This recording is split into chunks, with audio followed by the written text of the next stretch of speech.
This morning, I'm going to focus my remarks on children and youth with sexual behavior problems. And I'm going to talk about our work at OJJDP to help those young people and their child victims.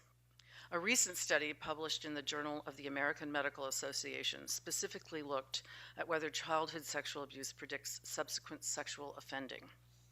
The researchers found that children with histories of abuse and neglect were at increased risk for being arrested for sex crimes. However, they also found that individuals with a history of child sexual abuse were not at unique risk to be arrested for a sex crime compared with other physically abused or neglected individuals or matched control individuals. Put more simply, all children who are abused and neglected face increased risk of committing future crimes, including sex crimes, and all those children should receive appropriate intervention. I'm proud to say that our office promotes both programs and research to assist both of these overlooked and underserved populations.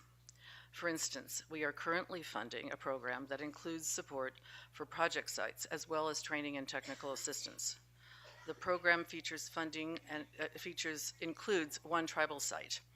And because of its dual focus on addressing and reducing victimization and problematic behavior, the program has enormous potential.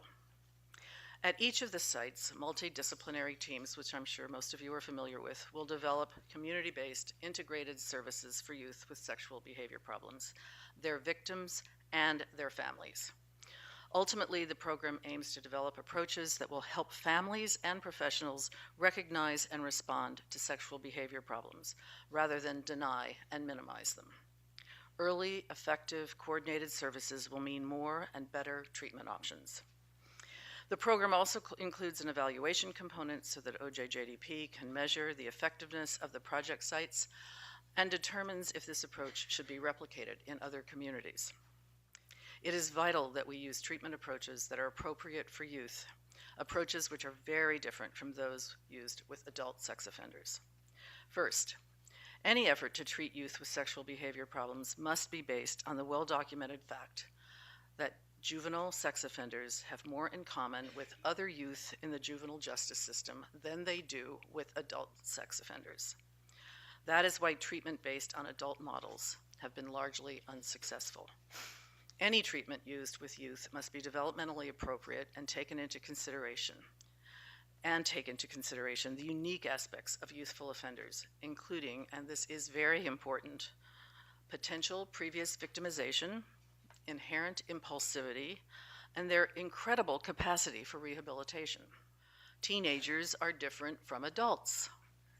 I mean that literally. Children and adolescents are biologically wired differently than adults. They have trouble regulating their feelings, have a heightened sensitivity to peer pressure, and don't fully understand the implications of their decisions or actions. Therefore, in the juvenile justice system and elsewhere, children and youth must be treated differently from adults.